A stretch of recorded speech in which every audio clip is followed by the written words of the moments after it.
वंदे मातरम विद्यार्थी मित्रों, गया विडियो में आपणे स्वाध्याय 4.1 नी रचना जोई हती।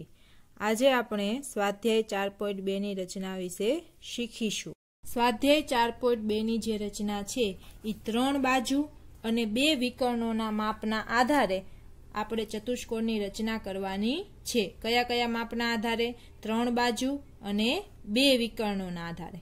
गया जे 4.1 हतुं एमां कोना आधारे हतुं? 4 बाजू अने 1 ज विकर्ण। अहींया 3 बाजू हशे अने 2 विकर्ण हशे, तो आपणे चतुष्कोणनी रचना करवानी छे। तो स्वाध्याय 4.2 एनी पहेली रचना छे चतुष्कोण LIFT रचवानो छे, जेमां LI बराबर 4 सेमी छे, IF बराबर 3 सेमी छे, TL बराबर 2.5 सेमी छे। तो आवा आपणे चतुष्कोणनी रचना करवानी छे। बराबर छे। तो पहला आपणे काची आकृति दोरी लईए।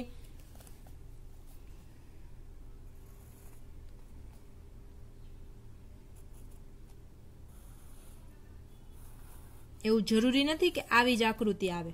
आ तो आपणे काची आकृति दोरी छे। तो LIFT बराबर छे। माप जे आपेला छे ए लखीए। LI बराबर 4 सेमी, IF बराबर 3 सेमी, TF बराबर TL आपेलू छे एटले आ 2.5 सेमी 3 बाजूना माप छे। पछी LF आपेलू छे एटले के आ एक विकर्ण शुं छे 4.5 सेमी अने IT एटले आ बीजो विकर्ण शुं आपेलू छे 4 सेमी। चालो आपणी पासे जे जे माप छे एना आधारे आपणे रचना करीए। चतुष्कोण रचवानो छे। बराबर छे। तो पहला तो पायो ज रचवानो। 4 सेमी मापनो रेखाखंड LI दोरो। એટલે 4 સેમી નો આપણે રેખાખંડ LI દોરીએ।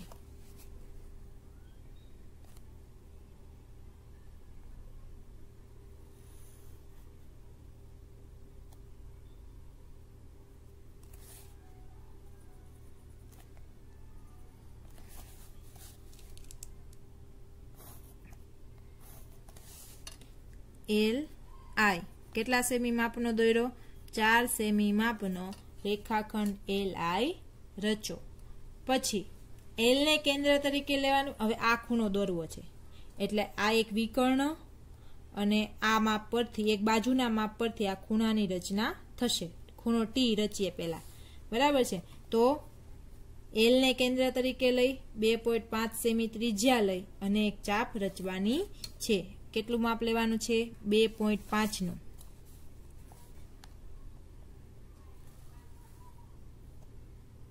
આટલું જ। બરાબર છે। 2.5 L ને કેન્દ્ર તરીકે લીધો, 2.5 નું માપ લીધું અને ચાપ રચી। હવે અહીંયાથી કેટલાનું માપ લેવાનું છે જોવો તો આ કેટલા માપનો છે?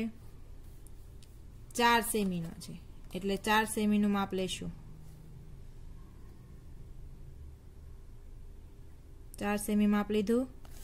હવે અહીંયાથી એક ચાપ રચશું I પરથી જે અગાઉના ચાપને છેદે। બંને ચાપ જ્યાં છેદે ત્યાં આપણે કયો ખૂણો બનાવવાનો છે? T। તો અહીંયા આપણે બંને ચાપ જ્યાં છેદે ત્યાં T નામ આપીએ। ચાલો હવે આ ખૂણાની રચના કરવી છે F ની। તો કેના આધારે થશે? તો કે એક આ વિકર્ણ અને એક આ બાજુ એના આધારે આપણો ખૂણો F રચાશે। તો આપણે એની પણ રચના કરીએ। તો આ જે માપ છે એ કેટલાનું છે? 4.5 સેમીનું છે એટલે પહેલા 4.5 સેમી માપ લઈએ। ચાલો 4.5 સેમીનું માપ લીધું। હવે ચાપ ક્યાંથી રચવાની છે? L પરથી।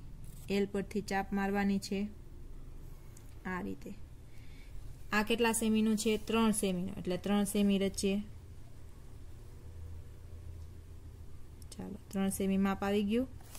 હવે I ને કેન્દ્ર તરીકે લેવાનું છે અને એક ચાપ રચવાની છે। ચાપ જ્યાં છેદે ત્યાં શું નામ આપવાનું છે આપણે? F। આપણો ખૂણો F છે ને। હવે બંને ખૂણાને શું કરવાના છે? જોડી દેવાના છે। चलो LT जोड़ो, IF जोड़ो, पछी TF जोड़ो, LF જોડો અને ટી અને આઈ ને જોડ્યા। ચાલો જે માપ આપેલા છે એ લખવાના છે। આ કેટલા સેમીનો હતો? 3 સેમી। LF કેટલા સેમીનો છે? 4.5 સેમીનો। આ કેટલા સેમીનો છે? 4 સેમીનો। આ 2.5 સેમી। આનું માપ આપણે આપેલું હતું નહીં, તો 3 બાજુ થઈ 1 2 3 અને આ 2 વિકર્ણ, 3 બાજુ અને 2 વિકર્ણના આધારે આપણે જે ચતુષ્કોણ માંગેલો હતો LIFT એની રચના કરી। હવે આપણે રચનાના મુદ્દા જોઈએ।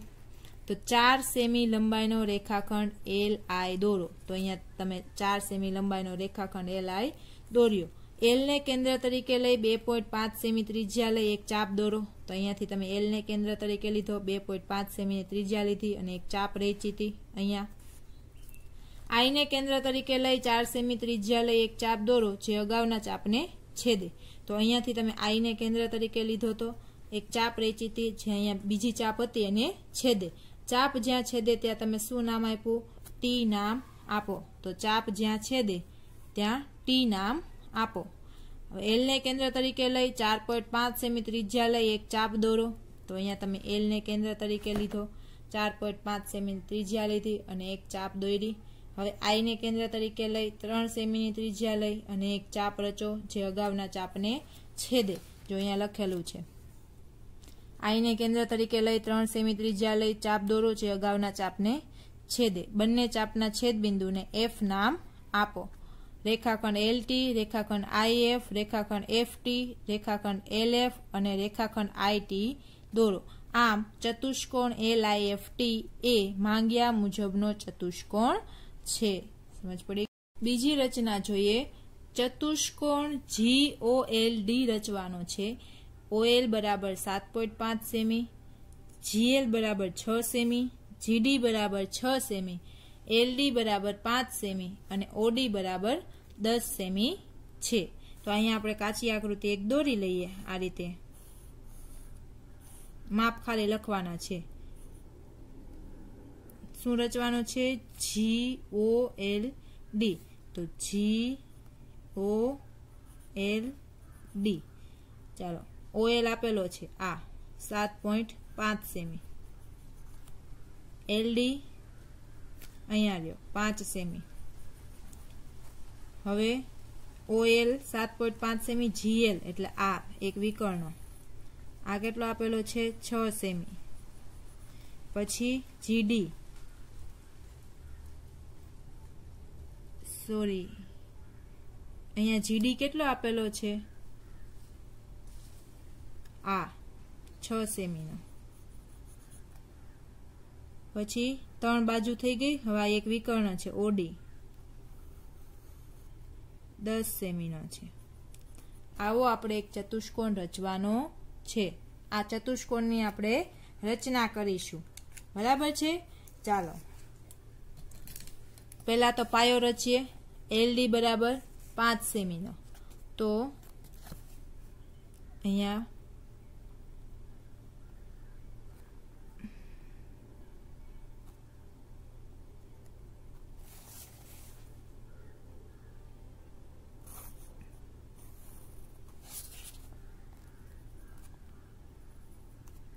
રેખાખંડ LD કેટલા સેમીનો રચ્યો?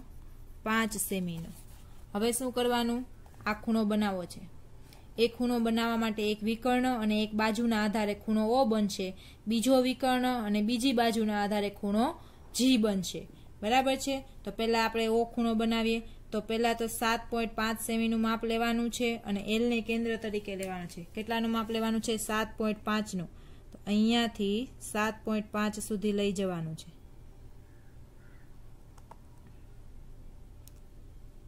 ચાલો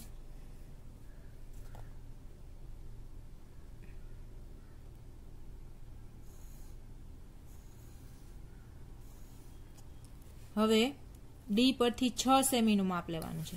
કેટલા સેમીનું માપ લેવાનું છે? 6 સેમીનું માપ। 6 સેમીનું માપ લેવાનું, D ને કેન્દ્ર તરીકે લેવાનો અને ચાપ રચવાની છે।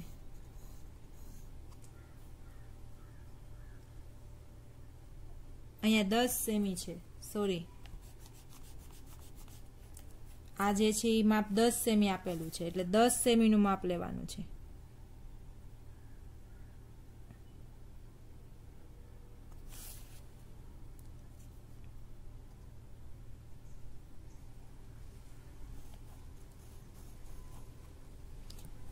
વધારાની ચાપ જે છે એને આપણે કાઢી નાખીએ. ચાલો, ચાપ જ્યાં છેદે ત્યાં આપણે શું નામ આપવાનું છે? ઓ નામ આપવાનું છે. શું નામ આપવાનું છે? ઓ. હવે આ ખૂણો રચવાનો છે જી. જી માટે આ જે છે એ 6 સેમી છે અને આ પણ 6 સેમી છે, બરાબર છે. તો બે 6 સેમી માપ લેવાનું છે, બે પરથી, એલ પરથી અને ડી પરથી. તો 6 સેમીનું માપ લઈએ.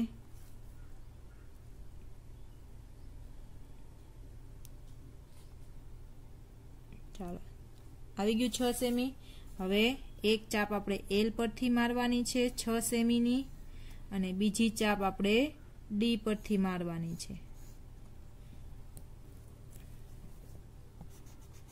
બંને ચાપ જ્યાં છેદે ત્યાં આપણે શું નામ આપવાનું છે? જી નામ આપો. હવે દરેક ચાપ જ્યાં છેદી છે, બરાબર છે, એ રેખાખંડ રચવાના છે. રેખાખંડ એલઓ, રેખાખંડ જીડી, રેખાખંડ ઓજી, રેખાખંડ એલજી ને રેખાખંડ ઓ ડી. બધા રેખાખંડને જોડવાના છે. એના માપ લખી દઈએ આપણે. આ 6 સેમી, આ 6 સેમી, આ 10 સેમી, આ 7.5 સેમી. તો આપેલો જે ચતુષ્કોણ છે એ માંગેલ માપનો ચતુષ્કોણ છે, બરાબર છે. એની રચના જોઈ લઈએ. 5 સેમી લંબાઈનો રેખાખંડ એલડી રચો. એલ ને કેન્દ્ર તરીકે લઈ 7.5 સેમી ત્રિજ્યા લઈ એક ચાપ દોરો. ડી ને કેન્દ્ર તરીકે લઈ 10 સેમી ત્રિજ્યા લઈ એક ચાપ દોરો છે અગાઉના ચાપને છેદે. બંને ચાપ જ્યાં છેદે ત્યાં ઓ નામ આપો. એલ ને કેન્દ્ર તરીકે લઈ 6 સેમી ત્રિજ્યા લઈ એક ચાપ દોરો. ડી ને કેન્દ્ર તરીકે લઈ 6 સેમી ત્રિજ્યા લઈ એક ચાપ દોરો જે અગાઉના ચાપને છેદે. બંને ચાપ જ્યાં છેદે ત્યાં જી નામ આપો. રેખાખંડ એલઓ, રેખાખંડ જીઓ, રેખાખંડ ડીજી, રેખાખંડ એલજી અને રેખાખંડ ડીઓ રચો. આમ ચતુષ્કોણ જીઓ એલડી એ માંગ્યા મુજબનો ચતુષ્કોણ છે. સમજ પડી ગઈ? આગળની હવે ત્રીજી રચના જોઈએ. સમબાજુ ચતુષ્કોણ છે બીઈએનડી. બીએન બરાબર 5.6 સેમી, ડીઈ બરાબર 6.5 સેમી રચવાનો છે, બરાબર છે. આવું આપણે એક સમબાજુ ચતુષ્કોણ રચવાનો છે. તો આપણે એક કાચી આકૃતિ દોરીએ સમબાજુ ચતુષ્કોણની, બરાબર છે, આ રીતની.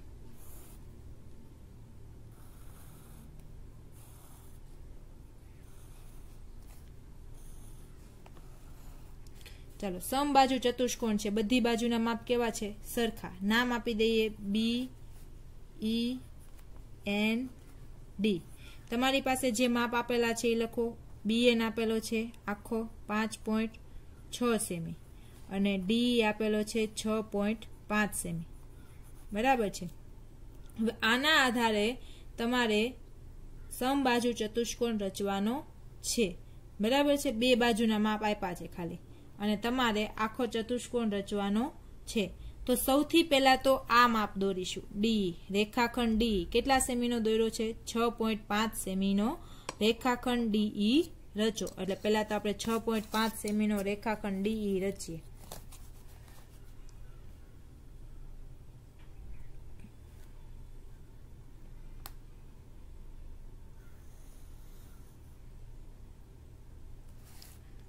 હવે તમને એમ કીધું છે આ ડી ઈ 6.5 સેમી.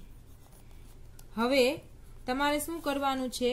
આ એનો બીજો વિકર્ણ દોરવાનો છે. આ ચતુષ્કોણ છે અને આ ચતુષ્કોણના બે વિકર્ણો છે.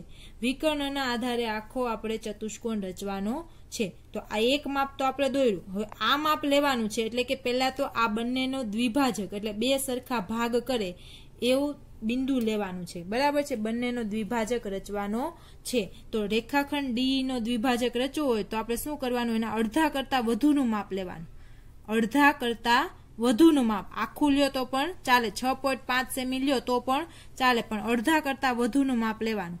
હવે શું કરશું, અડધા કરતા વધુનું માપ લઈ એક ચાપ ઉપર રચશું, બરાબર છે, અને એક ચાપ નીચે રચશું। ઈનું જ માપ રાખવાનું છે, માપમાં કોઈ ફેરફાર કરવાનો નહીં। હવે ઈ પરથી ચાપ મારવાની, એક ચાપ ઉપર મારવાની અને એક ચાપ નીચે રચવાની છે, બરાબર છે। શું કર્યું આપણે, આનો દ્વિભાજક દોરવો છે। કયો દ્વિભાજક દોરશું, રેખા એક્સ વાય, એટલે અહીંયાથી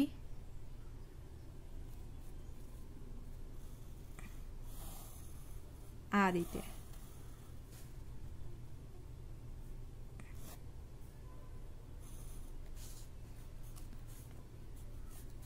આને શું નામ આપીએ, એક્સ અને આને વાય। શું કર્યું, આનો દ્વિભાજક દોર્યો, એટલે કે બે સરખા ભાગ કરે, બરાબર છે। આપેલ રેખાખંડના બે સરખા ભાગ કરે એને કહેવાય દ્વિભાજક, એનો દ્વિભાજક દોર્યો। હવે અહીંયા ડીઈ ને જ્યાં છેદે ત્યાં આપણે શું નામ આપવાનું છે, એ નામ આપશું। શું નામ આપશું, એ નામ આપ્યું। શું કર્યું, 6.5 સેમી લંબાઈનો રેખાખંડ ડી રચ્યો, ડી નો લંબ દ્વિભાજક રેખા એક્સ વાય દોર્યો। હવે આ જે તમે જોઈ શકો છો 6.5 સેમી છે, એ આખો છે, બરાબર છે। તો આ જે આખો છે એ 5.6 સેમી છે, તો આખો 5.6 સેમી છે, તો એના બે ભાગ કરો તો એ કેટલા સેમીનો થાય, તો કે 2.8 સેમીનો થાય। કેટલાનો થાય, 2.8 સેમીનો। તો 2.8 સેમીનું તમારે સ્કેલની અંદર માપ લેવાનું છે। કેટલાનું લેવાનું છે, 2.8 નું, કેમ કે આખો 5.6 છે, તો આ 2.8 હોય અને આ પણ 2.8 હોય, એટલે આપણે 2.8 નું માપ લેવાનું છે, આટલું, બરાબર છે। અને એને કેન્દ્ર તરીકે લેવાનો છે, એક ચાપ ઉપર મારવાની છે અને એક ચાપ નીચે મારવાની છે।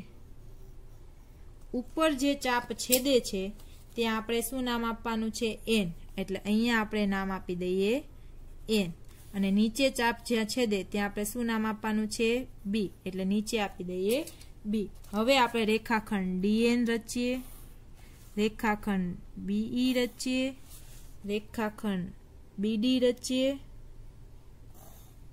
અને રેખાખંડ ઈએન રચીએ। તો આપણો જે ચતુષ્કોણ છે, સમબાજુ ચતુષ્કોણ માંગેલ માપનો, એ તૈયાર છે। આખો કેટલાનો થશે, 5.6 સેમી। સમજ પડી ગઈ? ચાલો રચના જોઈએ મુદ્દા। 6.5 સેમી લંબાઈનો રેખાખંડ ડી રચો। રેખાખંડ ડી નો લંબ દ્વિભાજક રેખા એક્સ વાય દોરો। રેખા એક્સ વાય અને ડી ના છેદ બિંદુને એ નામ આપો।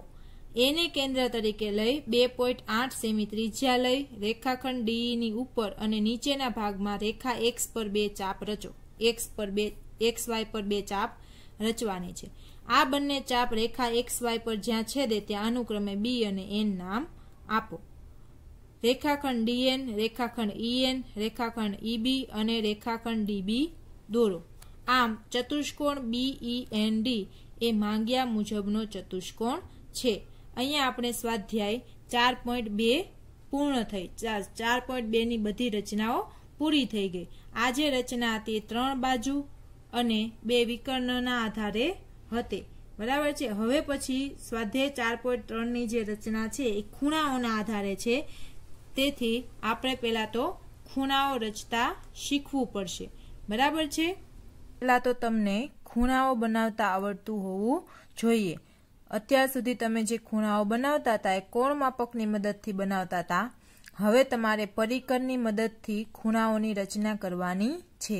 દરેક ખૂણાની રચના પરિકરની મદદથી થઈ શકતી નથી, તો આપણે જોઈએ કે કયા કયા ખૂણાઓ એવા છે કે જેની રચના આપણે પરિકરની મદદથી કરી શકીએ છીએ। તમારે પણ અહીંયા મારી સાથે સાથે શીખવાનું છે અને દોરવાનું છે, બરાબર છે। તો પહેલા તો આપણે જોઈએ કયા કયા ખૂણાની રચના આપણે પરિકરની મદદથી કરી શકીએ છીએ, તો કે 15 અંશનો ખૂણો, 30 અંશનો ખૂણો, P 45 અંશનો ખૂણો, પછી 90 અંશનો ખૂણો, 120 અંશનો ખૂણો, 120 અંશનો ખૂણો, 150 અંશનો ખૂણો, આવા જે ખૂણાઓ છે આ બધાની રચના આપણે પરિકરની મદદથી કરી શકીએ છીએ. બરાબર છે. 60 અંશનો ખૂણો અહીંયા જોઈએ આપણે અને શીખતા જઈએ. બરાબર છે. ચાલો, સૌથી પહેલા તો તમને ખબર છે કે આડી લીટી આપેલી હોય, ખાલી આડી રેખા, તો આ કેટલા અંશનો ખૂણો ગણાય? 180 અંશનો ગણાય. કેટલા અંશનો ખૂણો ગણાય?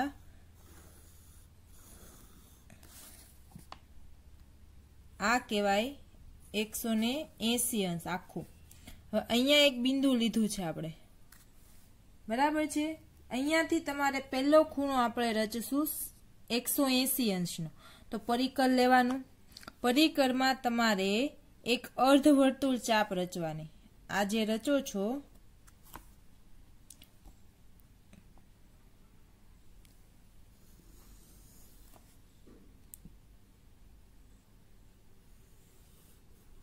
તો આ જે આખો ખૂણો બન્યો એ કેટલા અંશનો બન્યો? 180 અંશનો બન્યો. કેટલા અંશનો બન્યો? 180 અંશનો. બરાબર છે. 180 અંશના ખૂણાની રચના કરી. હવે એનું એ જ માપ રાખવાનું છે, જે તમારું અહીંયાથી આટલું માપ હતું એ જ રાખવાનું છે. અને અહીંયા જે છેદે છે ત્યાંથી એક ચાપ મારવાની છે આ રીતે, અને અહીંયાથી આ બીજી ચાપ મારવાની છે. તો તમે અહીંયા જોઈ શકો છો આપણે એક ખૂણાના 3 સરખા ભાગ કર્યા. તો આ આખું 180 અંશ હતું. બરાબર છે. એના 3 ભાગ કરીએ તો 180 ના 3 ભાગ કર્યો એટલે 180 અંશ ભાગ્યા 3 બરાબર કેટલા થાય? 60 અંશ. એટલે કે દરેક ખૂણો 60 અંશનો ગણાય. એટલે પહેલી ચાપ એટલે 60 અંશ, બીજું આ 60 એટલે 60 વત્તા 60 એટલે આ કેટલાનો ખૂણો કહેવાય? 120 અંશનો કહેવાય. બરાબર છે. ચાલો, આ 60 અંશનું કિરણ કહેવાશે. આપણે દોરીએ તો કિરણ દોરીએ, આ 60 અંશનું ગણાય.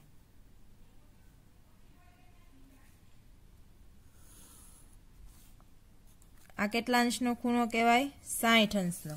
અને આ કેટલા અંશનો કહેવાય આખો? તો કે 120 અંશ. આખો ખૂણો 60 વત્તા 60 એટલે કેટલા અંશનો કહેવાય? 120 અંશનો. હવે તમારે આના બબે કટકા કરીને એનાથી નાના ખૂણા બનાવવાના છે. બરાબર છે. 60 અંશનો ખૂણો છે એના 2 ભાગ કરું તો કેટલા થાય? 60 ના 2 ભાગ કરું તો 60 ભાગ્યા 2 એટલે 30 અંશનો ખૂણો બને. બરાબર છે. અહીંયા તમે કયો ખૂણો રચ્યો? 60 અંશનો રચ્યો અને 120 અંશનો રચ્યો. હવે 30 અંશના ખૂણાની રચના કરવાની છે તો 60 ના 2 ભાગ કરવા પડે. હવે તમારે જે ખૂણાના 2 ભાગ કરવા હોય, આ અર્ધવર્તુળ ચાપ તમે જે દોરેલી છે એના પરથી જ એટલું જ માપ લેવાનું. કેટલું માપ લેવાનું? અર્ધવર્તુળ ચાપ દોરેલી છે, અર્ધવર્તુળ ચાપ પરનું જ માપ લેવાનું. અને 60 નો ખૂણો એટલે કે આ ખૂણો બનેલો છે એ 2 વચ્ચેનું માપ લેવાનું. જો અહીંયા અર્ધવર્તુળ ચાપ પરનું માપ લેવાનું. અને જે 2 ખૂણા પરથી તમે માપ લીધું છે ત્યાંથી જ બંને ચાપ મારવાની. એક ચાપ મેં અહીંયાથી મારી અને એક ચાપ હું અહીંયાથી મારીશ.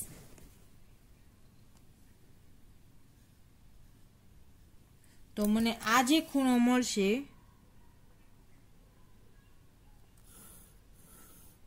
આ કેટલા અંશનો ખૂણો મળશે? આ 30 અંશનો ખૂણો મળશે. કેટલા અંશનો મળશે? 30 અંશનો. એટલે કે આ એક ખૂણો હતો એના 2 ભાગ કર્યા એટલે એનો દ્વિભાજક રચ્યો. હજી તમારે 30 નો દ્વિભાજક જોતો એટલે 15 નો ખૂણો મળે. બરાબર છે. તો 30 નો દ્વિભાજક રચ્યો એટલે અહીંયાથી આટલું માપ લેવાનું. 30 નો ખૂણો એટલે આ છે તો અર્ધવર્તુળ ચાપ પરનું માપ લ્યો એટલે આટલું માપ લેવાનું. બરાબર છે. જો અહીંયાથી આટલું માપ લઉં તો અને જેટલું માપ લીધું છે એ જ 2 જગ્યાએથી તમારે ચાપ મારવાની રહેશે. તો આ ખૂણો બનશે એ કેટલા અંશનો બનશે? 15 અંશનો બનશે. કેટલાનો બનશે? 15 અંશનો. આ 15 નો. બરાબર છે. હવે તમે અહીંથી આગળ વધો. જો આ 15 નો, આ આટલો 30 નો, આ 60 નો. હવે તમારે 45 નો રચવો છે એટલે આ જે છે 30 નો છે 30 પછી 15 લ્યો એટલે 45 થાય તો 45 ક્યાં આવે 60 અને 30 ની વચ્ચે તો આના બે ભાગ કરું 30 પછી 15 જોઈએ છે આ 30 નો છે આ 30 નો છે હવે આના બે ભાગ કરું એટલે 15 નો રચાય તો આ 30 અને અહીંયાથી 15 નો એટલે એ કેટલાનો ખૂણો બનશે 45 અંશનો ખૂણો જો અહીંયાથી આ બેના આના બે કટકા કરું